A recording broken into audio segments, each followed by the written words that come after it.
What's going on, everybody? Welcome back to Jacob in Motorsports, and today we're going to be doing an oil change on our Audi B9.5 SQ5. So sit back, relax, and enjoy today's video.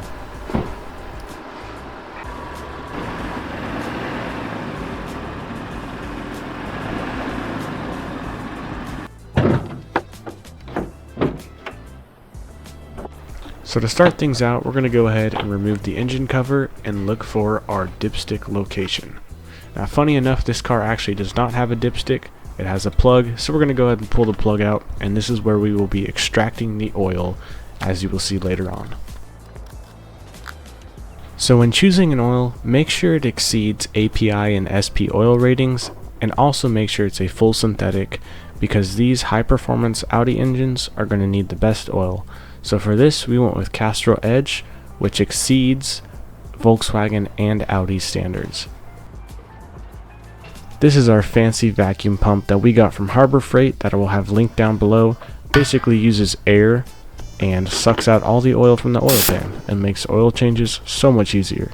So now we can stick the vacuum pump down the dipstick tube, and this is where we will be extracting all the oil.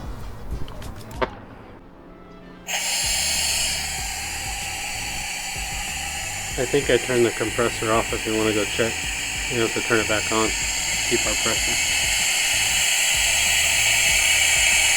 When using this pump, make sure you set your regulator to 60 psi and make sure it stays at 60 psi to ensure a smooth, easy extraction.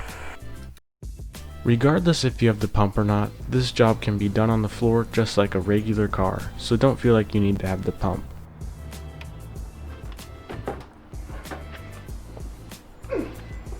So you can see, using this vacuum pump, we were actually able to extract just under 7.7 quarts, and you can see how just disgusting this oil is with only 3,000 miles on it. Now the service interval from Audi is 10,000 miles, but that is obscene, and no one should ever be going 10,000 miles before changing your oil. Minimum 3,000, maximum 5,000, especially on these high performance Audis.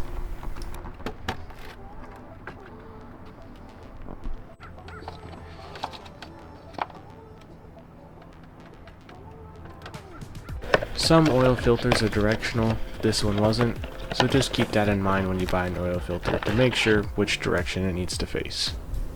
For the socket, to remove the oil filter housing, you're going to need a 32mm socket.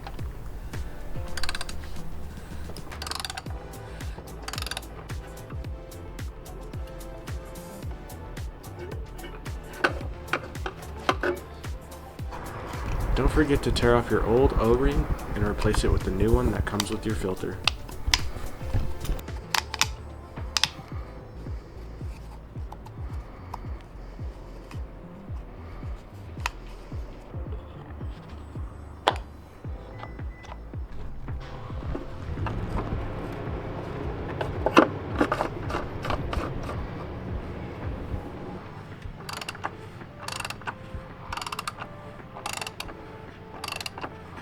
The torque spec for the oil filter housing is 25 Newton meters. Make sure you don't over tighten it because it is plastic.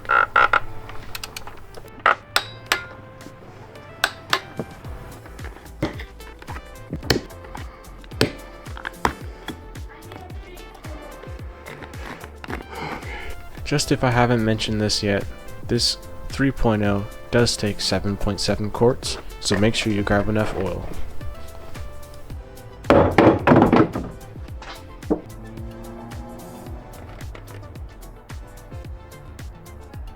For the last quart of oil, you're going to want to leave about a quarter left in the bottle.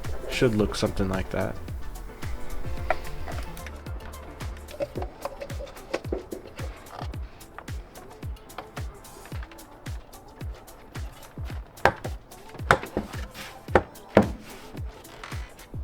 While we're in here, we're going to top off the windshield wiper fluid.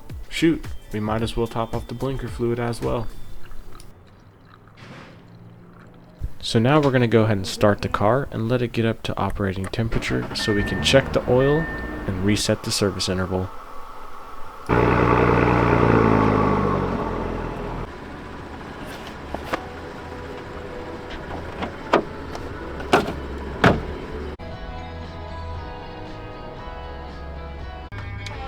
So this screen basically says your car needs to be sitting for 2 minutes after warm-up so that I can check the level. So we're going to turn it off, wait 2 minutes, turn it back on, and now we should be able to check the level. It's super easy to check the oil level. We're going to press vehicle, oil level, and boom. Automatically shows your oil level, and you don't have to stress about how much oil is in the car because it tells you. Next, to reset the service interval, you just go to reset service interval, and boom, it's done. Just like that, that easy. If